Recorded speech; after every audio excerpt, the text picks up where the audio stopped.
Welcome to BWI Live for Wednesday, May 3rd. Holy cow. 5th month of the year already, Greg Pickel. We are flying by through 2023, which means the fall will be here any minute. We've still got a lot of hot, sweaty days out at camp circuits to go to. But here on the show today, we're going to be talking a lot about what's happening right now in the spring with the transfer portal. And also, we're going to be getting to a wrestling update with our reporter, Greg Pickel, who covers Penn State wrestling. So, Greg, welcome to the show.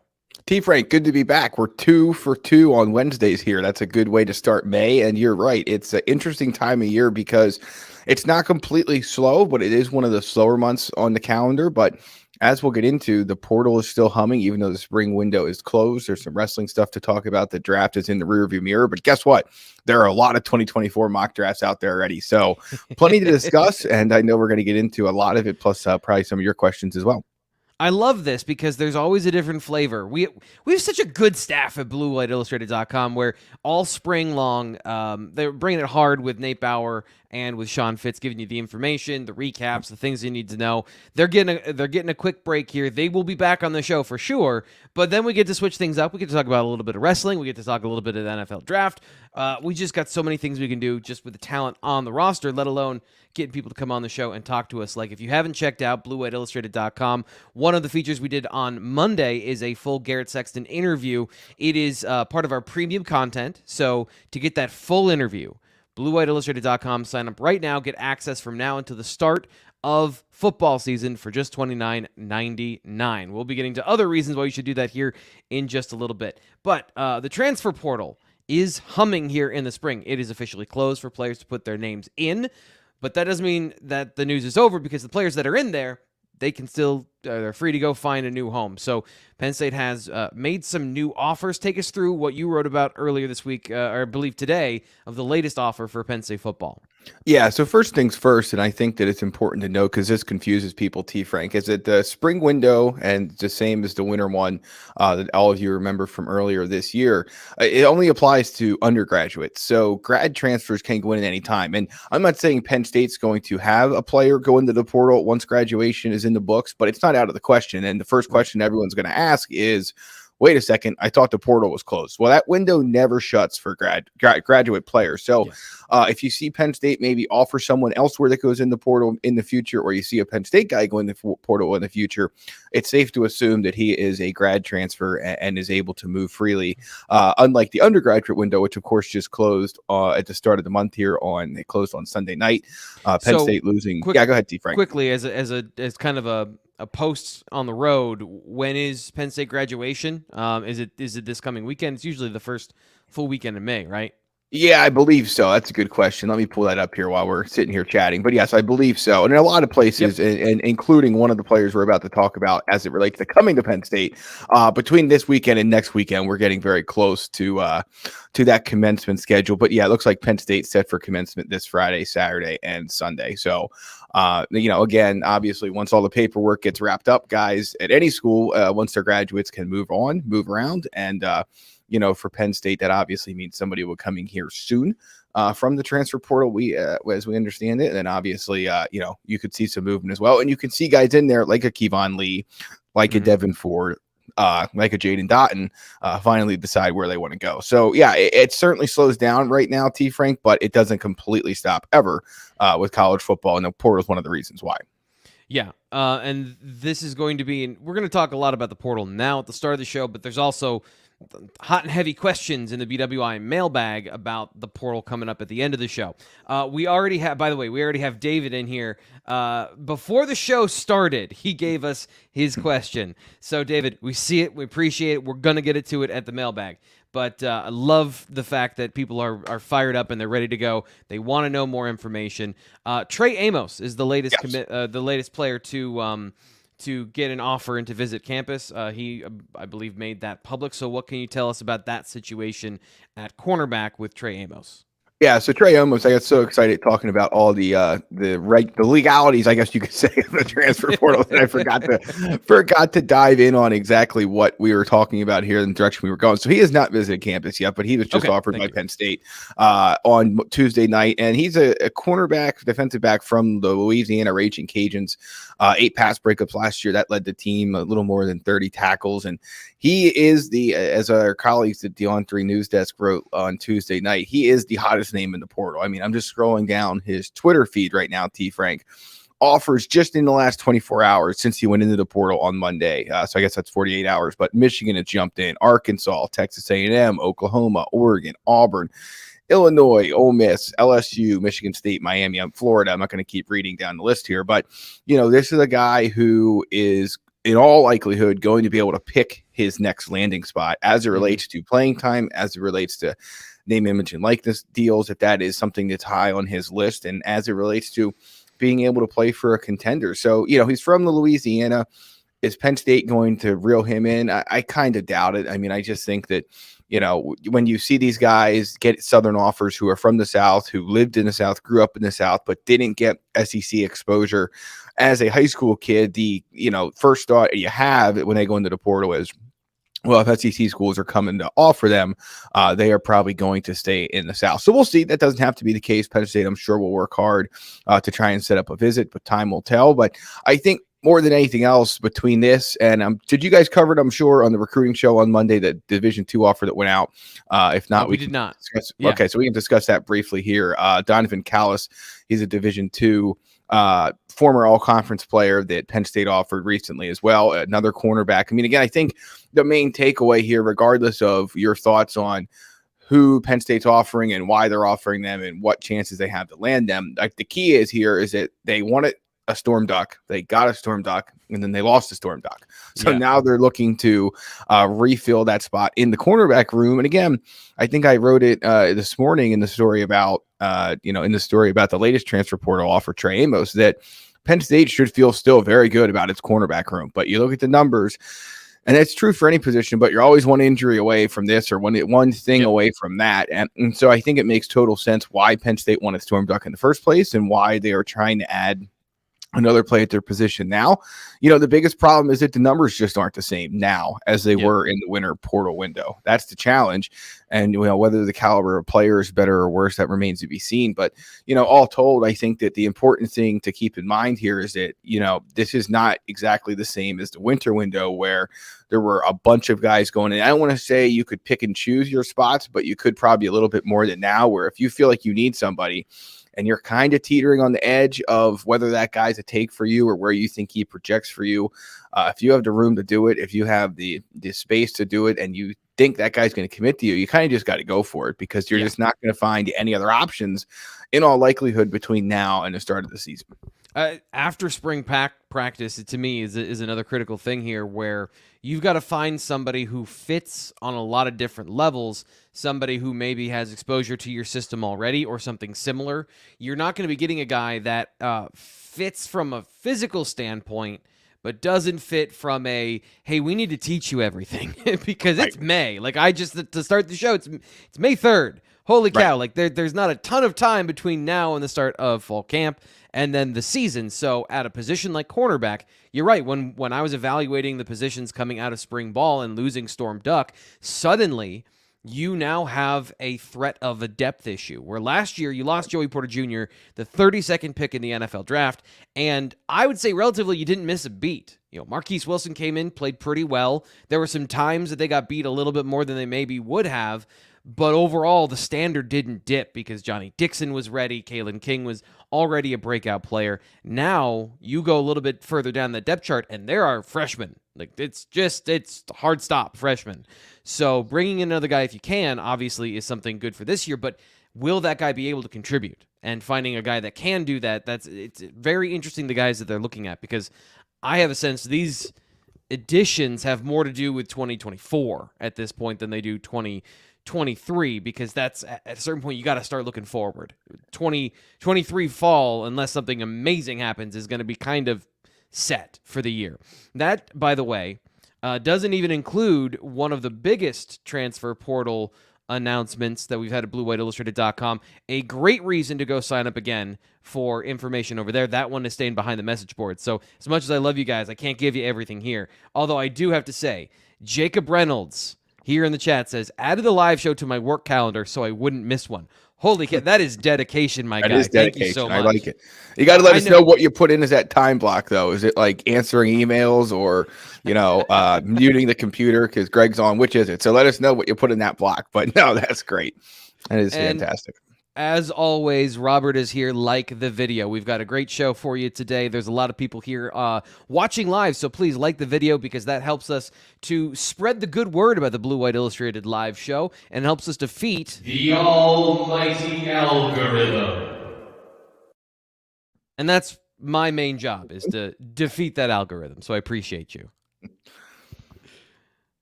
Quickly here before we get to the next thing, as I'm doing 6 or 7 things at once, I apologize. Dante Cephas, that I think is the next big thing for the Nittany Lions. We talked about graduation, commencement times. Do you have a rough timeline talking about what Penn State is expected to get out of the portal like a late Christmas present? Right. So, I mean, at this point, everyone's kind of looking at Dante Cephas, right? Because coming out of spring practice, James Franklin made as crystal clear as he could that they felt like they had 2 receivers who separated themselves, Keandre Lambert-Smith and Harrison Trey Wallace. And other than that, they need another guy to step up, be it one that's here now or be it a Dante Cephas or be it somebody they could possibly find through the portal, which doesn't seem likely at this point in time. But yeah, Dante Cephas is going to come in with extremely high, maybe even perhaps unfair expectations from Kent State. The school has final exams coming up over the next week, commencements next weekend. So, we would expect to see him on campus somewhat soon here at Penn State as the Nittany Lions get ready for the start of that May semester and then, of course, the summer semester, which I don't have that academic calendar in front of me. We never have enough tabs open, T. Frank. One day we will, but it's not this one. But yeah, no, we're getting close to the point of him getting here, being able to get in the weight room with the staff, getting in those player-led workouts with the quarterbacks and the receivers and everything else. And guess what? This goes back to the story that we had on the site recently and that James Franklin really hit on the head over and over again this summer, is that he believes his quarterbacks and his offense cannot throw enough this summer. Not the only reason why, but one of those reasons why is Dante Cephas needs to be ready to go by the time preseason camp begins. So he should be here soon. And then obviously the class of 2023 guys will start trickling in, the ones that are left as well over the next month. So yeah, it's about time that Penn State's able to welcome that group to campus, T. Frank. And, again, this is a very important part of it's a very important part of the calendar for Penn State, for its players, because you don't want team news this time of year, right? Typically, team news this time of year is bad news. It's supposed to be a quiet time, a building time. Recruiting news, completely different story for Ryan and Sean. But yeah, if you're talking team news this time of year, normally things are not going in a direction that the program hoped they would. Not always, but more often than not, the only team news you're getting that you might have interest in this time of year is TV Times, which check out BlueWhiteIllustrated.com. Ryan's dumped some great info behind the board on that for subscribers. But yeah, so Cephas should be here soon, and it's going to be, again, maybe unfair expectations for him out of the gate coming in here with no spring practice. Obviously, we'll have to learn the offense and everything else. I'm sure there were ways that he's been working on that since the new year began, but he is going to have to jump right in and be ready to go, T. Frank. We'll have all that information, and of course, some of that we'll get out here to the live show. We'll be talking about all that stuff during May. We'll have a bunch of fun content for you when there isn't news, because as of course, as Greg just said, May can be a bit of a slow time of the year, but that's not going to be the case here on the live show, because it's not just about the news, Greg. It's about before we roll forward, T. Frank, I'll just note this. Before we roll forward, I'll just note this. The classes begin for the first 6-week session of summer 2023 on May 15. So if you're looking for a date to maybe monitor for Dante Cephas, that is what I would keep in mind. We're going to shift gears here quickly and tell you about our sponsor here on the live show, on the Wednesday live show, and that, of course, is RogueShop.com, the longest tenured sponsor of our live content. RogueShop.com. Go right now. Use the promo code BWI for 10% off at Rogue Shop. If you're new to the show and you want to know what Rogue Shop is, it is a small craft cannabis farm in Wisconsin. We're doing really well in Wisconsin with talking about a bunch of commitments, having a bunch of commits moms on the show, and we want to tell you about Rogue Shop in Eau Claire, Wisconsin. They do a great job of educating people on something that was previously not legal, but is legal in a lot of different places. And if you want to improve your life, and they're all about the medicine side of this, they're all about the holistic healing part about this. And they have a bunch of different ways that you can ingest CBD and THC to help reduce pain, inflammation, swelling, and other issues that go along with chronic disease, helping support your life to make your life better. That's what they're all about. So whether it's salves, lip balms, bath soaks, hemp soaps, or hot chocolate, they've got a different way for each person to help them understand what they need and how to help better their lives. I've used the gummies before to help me sleep. That has been excellent, and I have been waiting eagerly for the next batch to show up because I need to sleep. Everyone needs to sleep. I really need to sleep because I need to be at the top of my game here on the Wednesday live show, so I'm not stuttering and stammering and wondering what the heck is the next thing we're going to be talking about. So, Greg, we're coming back to you to talk about the next thing we're going to be talking about, and that is wrestling. People love it when we talk about wrestling here on the show. And there's the freestyle tournament, which came up last week in USA Freestyle. Give us your reaction on what happened and the significance of it for Penn State wrestling. Yeah, so I won't bore everyone with the complete details because it's a lot to run down. As you might imagine, Penn State, when it goes to one of these events, does well, as it does at pretty much every event that's wrestling related, whether it's freestyle or folk style. But no, this is one of the first big qualifier events related to the world team, the U.S. world team, and who will compete for the U.S. at Worlds, whether it's in the U17 division, the U20 division, or the senior division.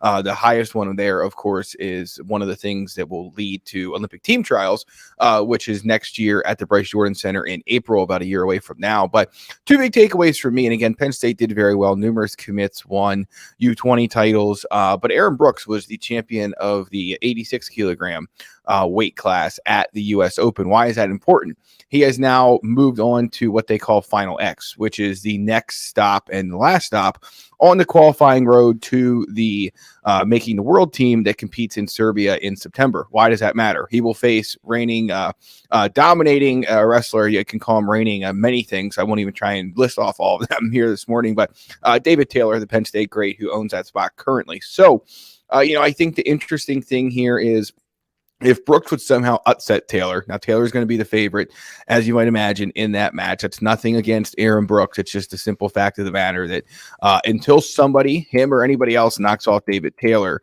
calling anyone else the favorite to make the world team and later the Olympics next year will be, just not worth anyone's time. But the question here is if Aaron Brooks would somehow pull that off, or even if he doesn't, even if he's so competitive against David Taylor, T. Frank, in the Final X competition, which is the best 2 out of 3 series to decide who represent the U.S. at Worlds. Could he decide to say, maybe I will take that Olympic red shirt year? Maybe I will, focus on training for the Olympics and another shot at David Taylor ahead of the 2024 Summer Games that are going to be held in Paris, France. So I think that's something to watch as it relates to Penn State's wrestling lineup. We talk so much in the immediate aftermath of the NCAA postseason about Carter Starachi possibly being the guy, T. Frank, who would take a Olympic red shirt year, the 174-pound NCAA division champ. He was at the U.S. Open too, lost in the semifinals, and that ended his tournament. So we'll see what he decides to do as it relates to moving forward here. But yeah, I mean, again, with Penn State having the transfer portal success we talked about on last week's show, the lineup's in pretty good shape, but questions most certainly do remain about what things will look like moving forward. And the biggest one right now, you got a competition at 125, obviously, but your middle and upper weights, you got talent there, but who's going to fill those spots? Because these are the kind of decisions Cael Sanderson's waiting to make based on the Olympic redshirting decisions his wrestlers make. And one thing I'll add to that quickly is that, like I said, I don't want to get into all of the nuts and bolts of the results. You can read them at bluewhiteillustrated.com. I just don't want to read off names to everyone. I don't think that's very interesting. But as lists of names are not my favorite, for sure. No, but as it relates to our lineup conversation for Penn State in 2023-2024, one note, Mitchell Messenbrink, the Cal Baptist transfer who committed to Penn State either a week or two ago. It all runs together now. But he was a U20 champion at taking the next step toward trying to qualify for Worlds. one interesting note, when he talked to Wisconsin Wrestle and announced his commitment to Penn State, he made very clear that if Cale Sanderson thought and his staff thought it would be best for him to compete at 157 or 165 or take an Olympic redshirt year, he would follow whatever direction Cale Sanderson and the staff had for him. So what does that mean? Obviously, the more success Mitchell Messenbrink has in the freestyle international events, the better, or maybe more likely it could be that he takes an Olympic redshirt year. So, long story short is this: Penn State has had a very, very good offseason in terms of talent acquisition ahead of the new season. But despite all of that, the puzzle is still far from solved in terms of where this wrestling lineup will go in 2023, 2024. It'll be a favorite, of course, to win another Big Ten title, but they are not at the stage where they need to make those decisions, T. Frank, in terms of who's going to redshirt, who's not going to redshirt, who's going to move here, who's going to move there. But if you're a wrestling fan and, you're looking forward to next year, I think the important thing to note is as we get in the summer here, we're going to find out more about what things will look like come the fall and winter. It's a problem to have when you have too many talented wrestlers that are trying to go to the Olympics. So you know that the talent hasn't diminished at Penn State. Last thing here that we'll get to before we move on is Cale Sanderson won another award. Tell us a little bit about that, please. Yeah, so he's the Win Magazine National Coach of the Year, T. Frank. It's the fourth time he's won that honor since he got to Penn State in 2009, 2010. I'm not sure anyone is surprised by this. His team won the national tournament by 55 points. He had I believe it was 8 All-Americans. He had 9 qualifiers. I believe eight of the 9 that were made All-Americans. It's been one of those mornings, T. Frank. The numbers are just a little fuzzy on everything, even though they should be obvious. But tremendous year, tremendous tournament for Penn State. So Cale Sanderson winning this honor, not a surprise. Similarly, not a surprise was him pivoting to thanking his staff and sharing that the staff, it was a staff award. It was a staff honor. It's not just a coach of the year for him honor. It's a, staff of the year honor, not his words, but kind of paraphrasing what he was getting at. So, he has one of the best staffs in college wrestling. He is one of the best head coaches, the best head coach in college wrestling. And I think it's safe to say he has the best staff in college wrestling. So not a surprise that he takes this honor. In fact, the only surprise might be that he hasn't won it more over the course of his Penn State career. But number 4 for him. That's the LeBron James treatment, right? Like when we get so bored of the best that unless they win the tournament and the championship every year, we'll give it to somebody else just because we get bored with greatness at certain points with guys like Cale Sanderson. Let's move on to the NFL draft, where we're going to talk at first about 2024. Then we're going to get back to clean up some things in 2023 because everyone loves looking ahead. Everyone loves looking ahead. So let's do that. Let's look at the top picks for next fall. I pulled this from mockdraftdatabase.com. I think this might have been the site you were talking about last week where you went in and you were looking at all the different permutations. So they've already got a big board for 2024 based on everyone's mock drafts and big boards for the upcoming year. And the names shouldn't surprise you here. Top picks for 2024. 8th overall on the big board coming into the next season is Olu Fashanu. Kalen King at 31. Maybe a little lower than I expected, but probably that's more accurate in the outside the Penn State bubble. And then I think entirely too low, but we'll get into why probably Chop Robinson is 60th overall on the big board going into next fall. A couple more players in the hundreds and 200s and even 500s on the list, but those are the top 3 guys that have a chance of going in rounds 1 and 2 next year. So, Greg, when first off, everyone loves the names. We love reading names. But what does this mean to you? Like, what is the at this point, what does that mean to you as far as guys that are going in next year's draft? Almost nothing. I mean, absolutely almost nothing. And look, here's why. I mean, again, I know you love this stuff. I love this stuff. Yeah. It's great conversation starter. It's great. It's a great thing to kick around. But, in the story we have over at BlueWhiteIllustrated.com about where Penn State players could go next year based on some of the mock drafts that were out there, I refuse to list the teams that they were associated with because I just don't know how anyone has the foresight. I mean, I know that you can sit here and say that, you can sit here obviously and say that, yeah, okay, these 5 teams are probably going to make up 5 of the top 10 spots. I get that, but you just don't know this far out. Yeah. But what we do know is that Penn State almost without question, even despite how low Chop Robinson is ranked here, and even Caitlin King to an extent, they go into this 2024 draft cycle with a high probability of having at minimum 3 day 1 and 2 picks and possibly 3 day 1 picks. And maybe that's even the likely scenario at this point, depending on how things play out. So, I mean, look, they're going to have one, right? Unless Olu has a enormous step back, which no one's expecting, or he has an injury, which obviously no one's rooting for that. And he just is going to be a first round pick. There's just no question. So, you're going to have one. Caitlin King, by most measures, will be a first round pick. But as we saw with Joey Porter Jr., not always a guarantee, even despite what is expected. And then with Chop Robinson, I know you think he's a first round pick. He has every reason to play his way into that conversation.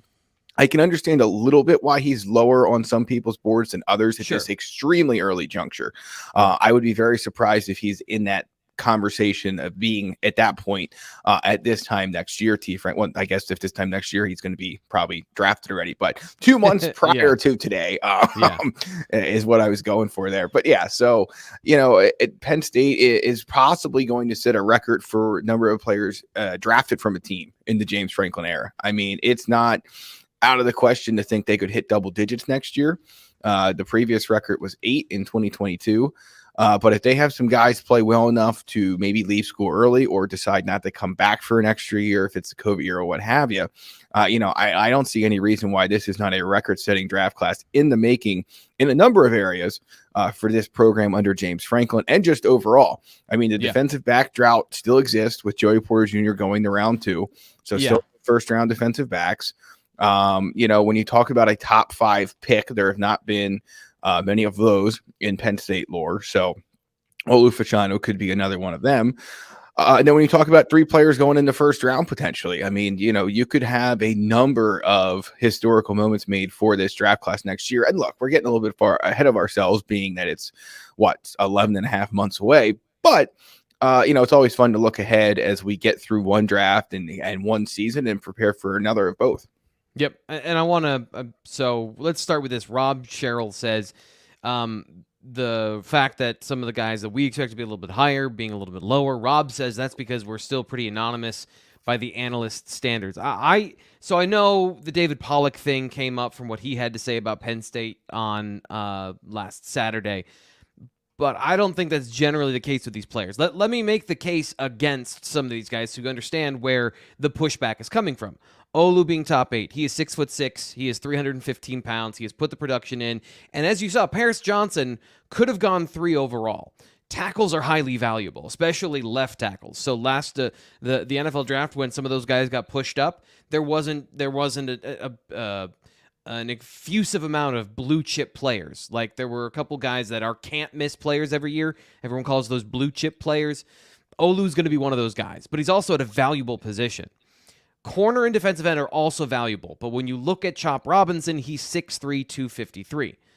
The NFL wants these guys to be bigger. They want them to. So I know that Chop is big enough, right? So he's long enough, he's strong enough, but he has to prove that to NFL GMs, scouters, and evaluators and analysts that haven't dug into his tape because they haven't looked at him yet because he wasn't draft eligible and he wasn't obviously one of the best players.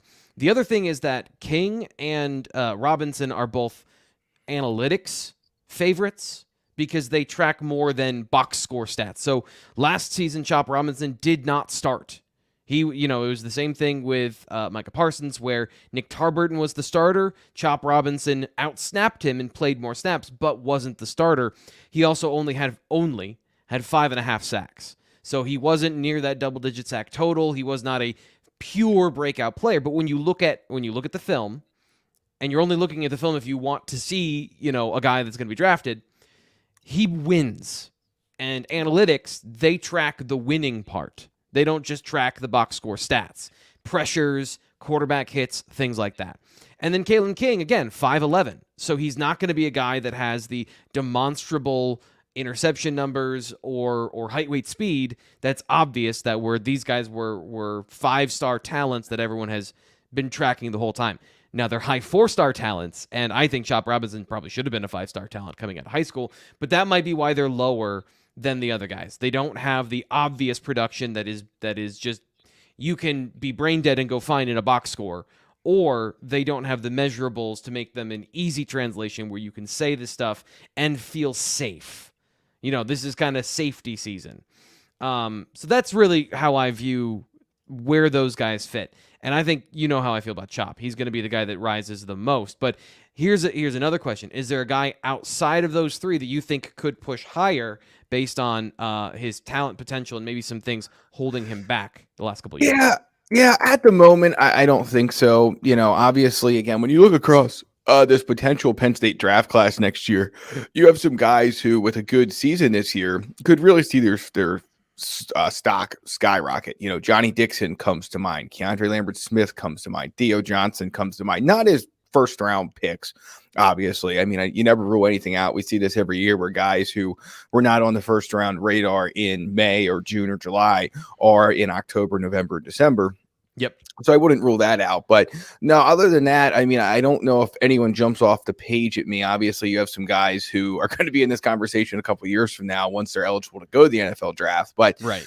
No, I think that those are a couple of the guys that stand out to me as potential movers. But all told, I think when all is said and done, so it depends how you define mover, right? But I don't, Olu's kind of stuck where he's at, and that's in the top 10, maybe the top 5. So he's not going to move drastically, I don't think. If he moves anywhere, it'd be down, and that would be problematic for him and for Penn State, because I think if he's sliding down draft boards in the fall, then obviously things are probably not going well for him on the field. And if they don't go well for him on the field, it's hard to see how this Penn State offense is going to go well or play at its highest level on the field. So, but no, I mean, again, I just think that overall, you have some guys like even in Adisa Isaac. I mean, there's nothing to say he couldn't shoot up the draft boards this year if he has a productive season.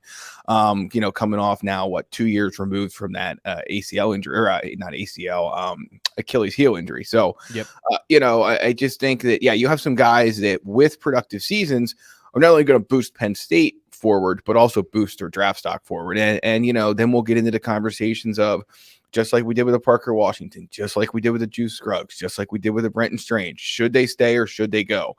Yeah. Everyone doubted. I think not everyone, but a lot of people doubted all three of those guys leaving. And guess what? They bet on themselves, and it paid off in a big, big way.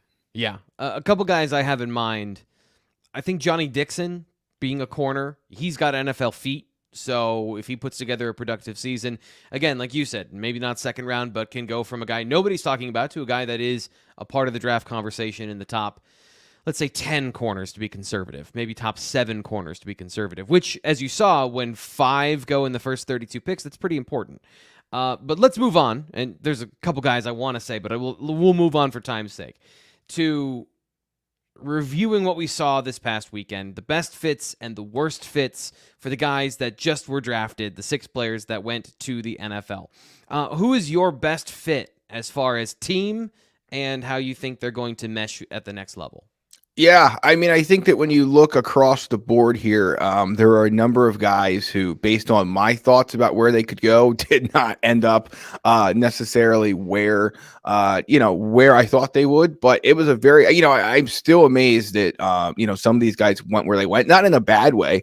I mean, again, one of the things that, even though I don't think I hit on a single pick last week, other than maybe where Chris Stoll would land. I'm pretty sure I said he would get drafted by Seattle, but he got you nailed that one. Seattle. Yeah, so I'm gonna give you that one for sure. Like getting a long snapper right, like damn, doesn't matter if he was drafted or not. You picked that one really well. Well, I felt pretty good about it when I saw the thing that was going around Twitter about how, Pete Carroll and the GM, they were asked about what they were going to do at long snapper. And they said, we'll figure it out. We don't need one. That's kind of what they were jokingly saying. And, obviously Chris Stoll was a guy that I'm sure they had in mind as one of those free agent signings that you can make. And, so I'll pick him. No, I'm kidding. But he has a very good chance to make that roster and start. But to me, I think that even though he fell out of day one, Joey Porter Jr. to Pittsburgh makes a lot of sense. There's a reason beyond his name and Steel City lineage that so many pre-draft prognosticators and evaluators thought he made sense for Pittsburgh. And so to me, that's the easy low-hanging fruit. As I told you, I was going to need you to carry this segment because I don't have a great feel otherwise, but I feel pretty good about that one, T. Frank. I just think that when you look at everything he can bring to that defense and everything that they do, it makes sense for him and for them that he was their day 2 pick. And obviously he'll get to the Steel City now and get working. The Steelers had an awesome draft. If you look at their top 3 picks, like immediate impact players at several positions. So, and that's also, by the way, why I wanted you to go first, so you could pick Joey and we could talk about that. I wrote and I did a little bit of research. Good hosting, T. Frank. Yes. I went to, listen to some post-draft press conferences for players drafted to teams, and you want to hear what Terrell Austin has to say, you can check out that article, because I mentioned Joey and what the defensive coordinator for the Steelers said about him, and I think you made a really great point there. For me, I'm going with Jair Brown to the San Francisco 49ers. And again, I go in-depth as to why in that article from earlier this week, but the nuts and bolts is I thought they were drafting him specifically for one role, and they talked about him more in an overall sense, where they want to have him be the backup and learn at a bunch of different safety positions. And to me, I think that's a huge win.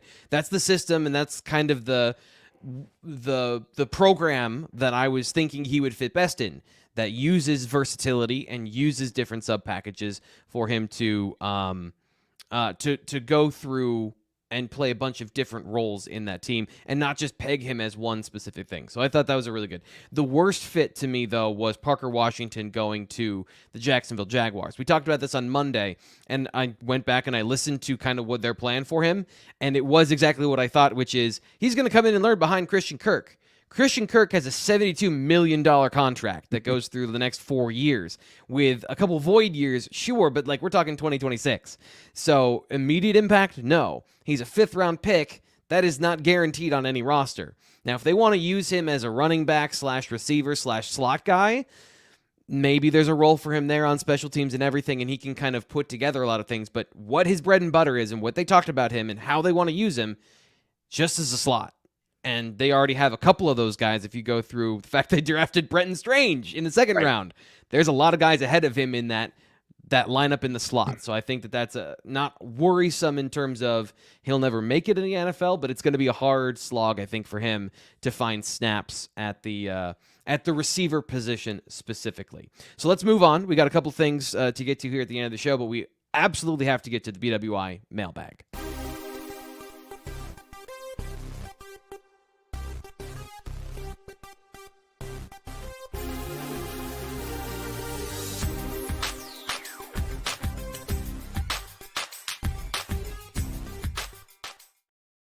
The BWI mailbag is open, and people have been stuffing mail in it since before the show started. I mentioned this.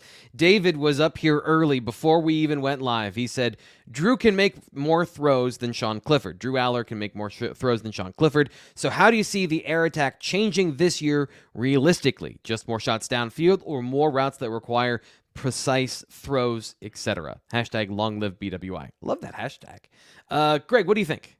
Well, I don't think it's going to change in terms of now that there's a different quarterback. Mike Yurcich is going to suddenly say, okay, now we can put all of those pages we didn't have back into the playbook, and we can put this brand new route tree together that we didn't have before. Now, Look, again, the big question here is Drew Aller starts this season, T. Frank, with very high expectations that he can do so much more that Sean Clifford couldn't do. And look, I'm not going to sit here and debate anyone or argue with anyone about Sean Clifford and where he should have went in the draft and that the 5th round of the Packers was this or that or the other thing. But the point being is that there's a reason they took him. He knows a lot of football. Yep. Could he always do it on the field? No.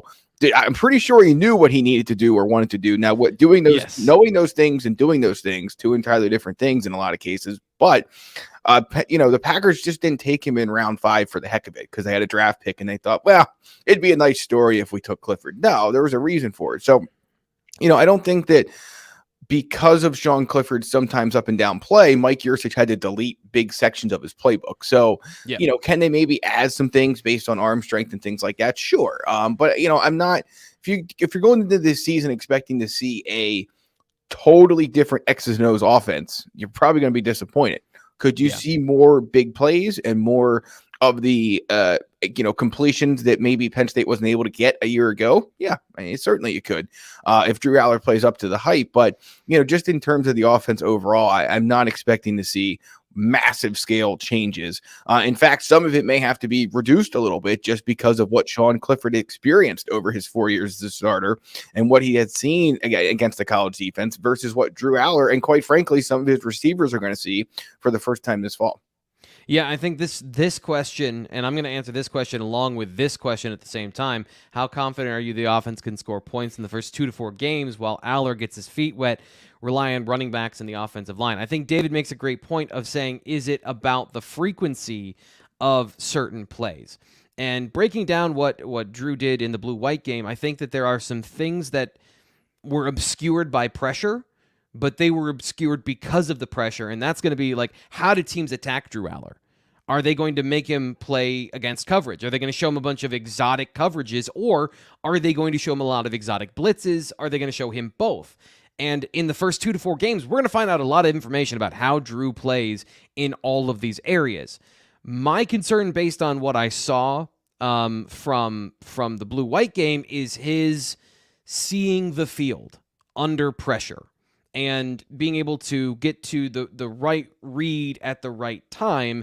And it's not because I don't think he can see the field, because he's shown me several times that he can, but it's quickly and with experience. So there's a couple throws, I think, of the blue-white game that I was expecting him to make it, because I've heard and I've seen that he is good at diagnosing, reading, and throwing, but under pressure, sometimes that changes, and that's very Sean Cliffordy. Like, when we talk about Drew Aller and the arm, like, it is not just about the arm. So does Mike Yurcich dial up more passes down the field? Well, is Caden Wallace or Drew Shelton, are they capable of holding up? Can they put their tackles on an island? Do they run with 2 tight ends, or do they run with 3 receivers? That's all these things around the quarterback are going to inform the plays as much as what the quarterback can do. And I think you make a good point, too, about, we've talked about the run game a lot, of making sure everyone's in the right position and everyone is, you're getting into good looks against good fronts. So all of those things are cop-outs to say, I don't know. I don't know how the offense is going to change. My guess is going to be not much. I would not say that the offense is going to change a whole lot. It's going to be about, as you said, what are you leaning on? What parts of the playbook are you leaning on more? Because those are the things Drew is good at, and they know, but we don't know at this point. That's the whole mystery that they're trying to keep from everybody. Robert in the chat says, with the perceived jump of some of the receivers made during the spring game, do you expect Dante Cephas, to win an outright job? And we've got a lot of people that are throwing a lot of really good questions in here, so we're going to double up some of these. I believe it's this one I wanted to get to. Yes, do you see a way where you actually get to a 6 deep at receiver, as James Franklin has mentioned, and not have to have a letdown in talent and production? So the receiver conversation still front of mind, Greg. Do you think Dante Cephas can walk in and take one of those jobs outright after not being in spring ball?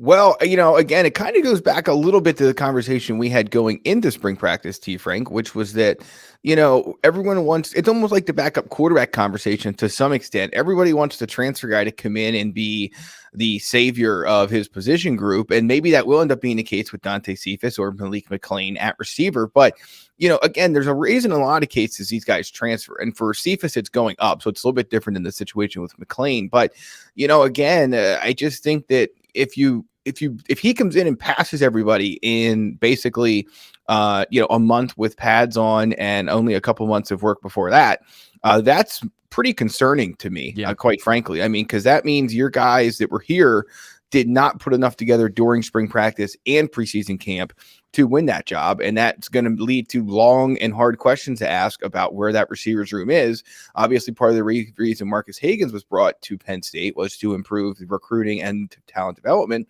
But he obviously clearly has his work cut out for him. He has 2 guys that they seem like they can rely on. But, again, do I expect him to win it outright? Right now, he comes into a room where there's not a clear number 3 receiver.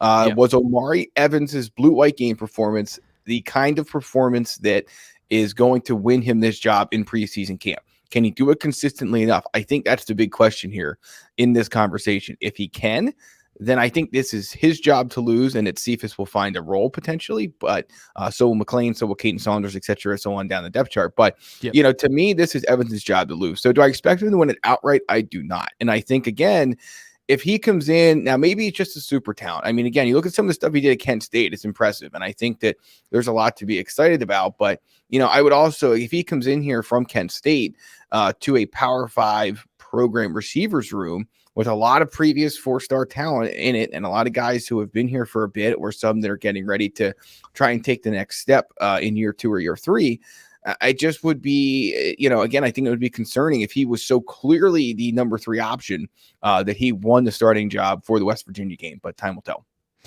So to me, as always, there's nuance to this conversation because it's not just one position. It's not just wide receiver. There are 3 different receiver positions that have different skill sets and different objectives on the football field. So for Dante Cephas and for the way that this roster is constructed, I'll start with the wild card, talking about Cephas.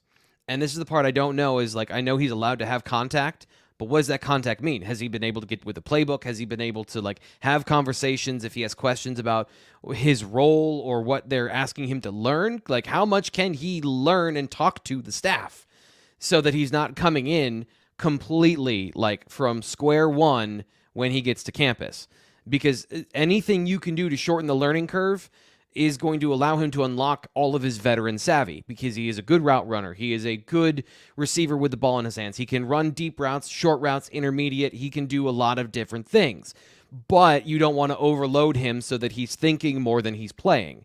Right. And I don't know his level of intelligence to absorb information either. And that's not to say, that's saying I don't know. That's not saying it put a doubt on that. It's just guys learn at different rates. I would be overwhelmed by that personally, and I don't consider myself a stupid person.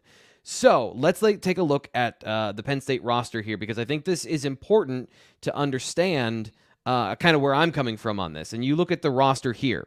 Keandre Lambert-Smith, we saw him in the slot a lot during the spring. Harrison Wallace, he's an outside guy. Liam Clifford, slot guy.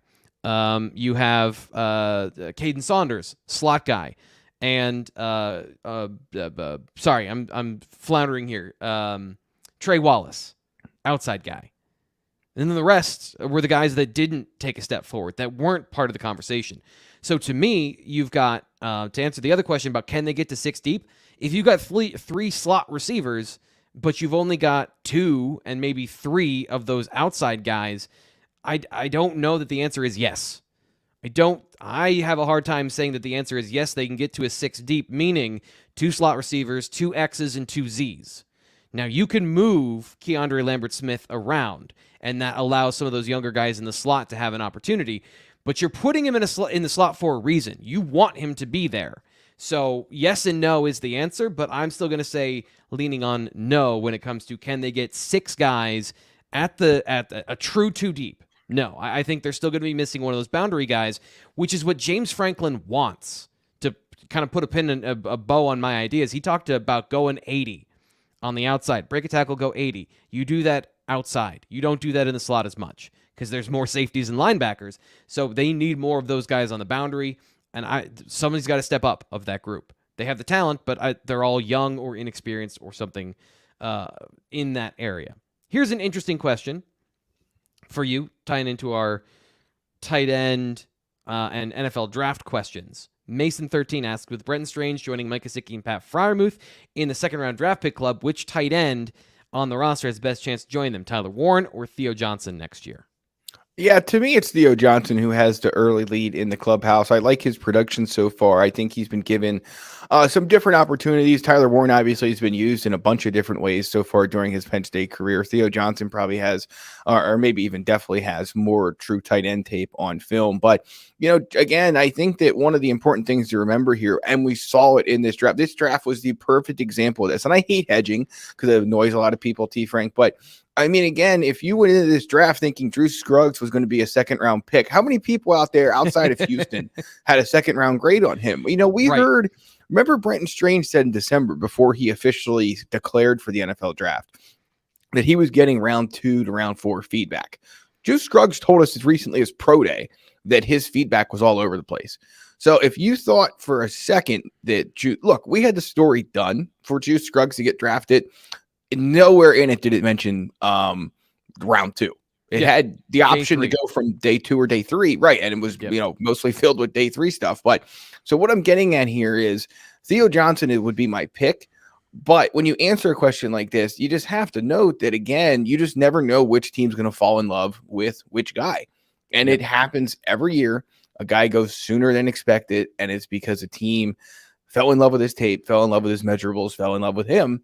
And so, when you're trying to put two guys together that, Tyler Warren has some tremendous testing numbers. Theo Johnson does too. Again, it could very easily come down to, if they both go to the draft, which team with which pick falls in love with one of them first. We got a couple minutes here left on the show, so if you got a question, throw it in the chat, and we'll get to it here in the BWI mailbag. The guy is Theo Johnson. I think that's pretty fair when you look at his production and you look at his usage pattern. My tight end is difficult because he has the physical tools to be a guy that is drafted in the first round. But as we've seen, the NFL doesn't draft a lot of tight ends in the first round. They typically go in the second. So is he the Dalton Kincaid level receiver? Well, he's not a complete receiver. He doesn't run routes to every part of the field, but he is very valuable in terms of he's a deep threat. He's a guy that can get down the seam and be very aggressive in certain offenses. If you see that projecting to the NFL, you're going to want that, but you can't put him out there unless he can block. So he has to take a big step forward in his blocking, and then do teams trust that? Like, do they want to see more than 1 year?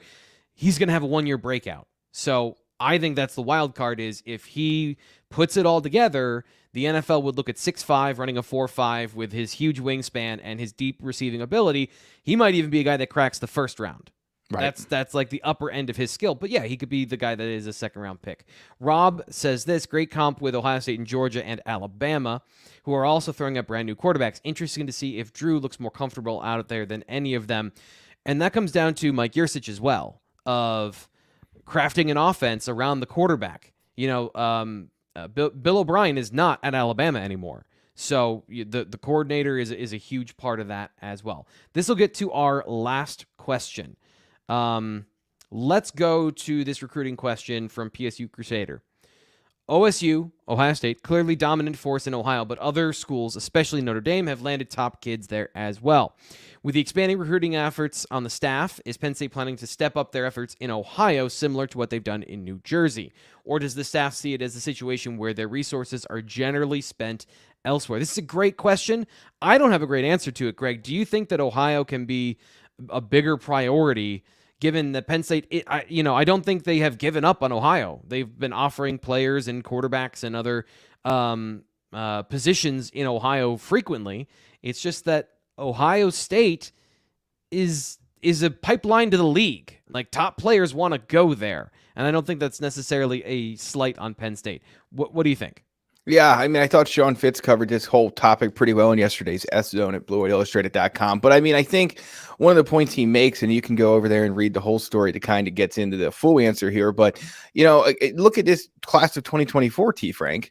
I mean, Penn State is dominating Wisconsin, which I don't know how many years you're going to be able to say, number one, that Wisconsin has so much talent, and number two, that Penn State is getting the majority of it. And there's a lot of factors at play there. And I guess so my biggest thing here is that, you can try and hammer an area like Penn State does Pennsylvania, like Penn State does the Mid-Atlantic, like it's doing in Wisconsin this year, like it's done in some other, outside states in past cycles. But a lot of times there's just not a rhyme or reason to it. I know everybody wants a rhyme or reason to it, or to think that you can put an added emphasis on a region or a part of a state or a state overall and make leap and bounds, make huge jumps immediately. And you can sometimes, depending on right guy, right contacts, right schools that you need to be at, right players that you need to be at. But you can, again, sometimes I know it's such a close state that it's one that is easy to focus on, but sometimes you just go through cycles where you don't have connection. The players don't play at a school you have a great connection with. They play at a school where the head coach is, or the assistant coach or whoever handles and helps with the recruitment, maybe pushes a school A or school B. I'm not saying that's specific to Ohio, but I think sometimes we want a one size fits all answer for these kind of questions. Why doesn't Penn State get more players out of A or B or C? And I just think that there are so many layers to that onion that it's really hard to just say, if you're going to flip a switch and quote unquote step your game up in a state, because you have to have a lot of things go right. Keep in mind, if you have, it's not dissimilar to the recent NFL draft conversation where a lot of teams are saying we only had 20 prospects with first round grades. Well, obviously you only have one first round pick unless you're the Dolphins and you have none, but or you could trade out of it, of course. But point being, Penn State may only have, I don't know, let's just throw a number, they have a select number of guys that they have like immediate take grades on. And maybe none of those players come in Ohio. Maybe they do. Maybe more of them come from Ohio in some years than others, But long story short here is it's cycle to cycle, year to year, prospect to prospect. There are so many factors that go into this that you can try and make an area an emphasis. Look what Terry Smith did in Philly and what Deion Barnes is doing there now. Clearly a similar situation, Jaywan Sider in Florida. But it's just not as simple as dropping a guy somewhere and suddenly having immediate results. You have to have some past history, connection, things like that, that can really help lead the way. So I would just say this, James Franklin and his staff are very good recruiters. They're very good at dispersing their talented assistant coaches and other people that are a part of the program in ways to land the best class possible. So, and maybe they're not doing as well as in Ohio as some would like. You make a very valid point about Ohio State and some other schools that recruit there as well. And ultimately, year to year, things can just differ in ways that just aren't easily explained by just not doing a good enough job or putting in enough effort. Yeah, and the only thing I'll add is that region and proximity are important. Penn State is the school closest to New Jersey. No offense to Rutgers, but probably offense to Rutgers. Like, they are the best program closest to New Jersey and Virginia. Like, none of these schools are at the level of Penn State. You go into Ohio, Notre Dame's right there, and Michigan is right there, and obviously Ohio State is there as well. So proximity, region, those are all, it's a battleground. It's an overlap of all of these localities in football. But you mentioned Sean Fitz talking about Wisconsin and breaking that down. He also has a new RPM pick at BlueWhiteIllustrated.com right now. Like, that is live information. So sign up to get that premium information. It is something that Penn State fans want to know. I promise you. BlueWhiteIllustrated.com. And as always, like this video, and I hope you've enjoyed it. And remember, we are international. Robert Bosfield listening from Amsterdam. So we have an international audience today. Appreciate everyone who's been in the chat. This has been a ton of fun. Greg, thank you for coming on the show today as well. Always a pleasure, T. Frank. Have a great week, everyone. We will be back with more information, more breaking news as it comes. There's going to be commitments. There's going to be transfer portal news. There's going to be basketball news as well. So Blue White Illustrated here on YouTube, your breaking news, another great reason to subscribe and to enable notifications. So when we put that up, you get the information. I'm Thomas Frank Carr. That's Greg Pickel. We'll talk to you next week.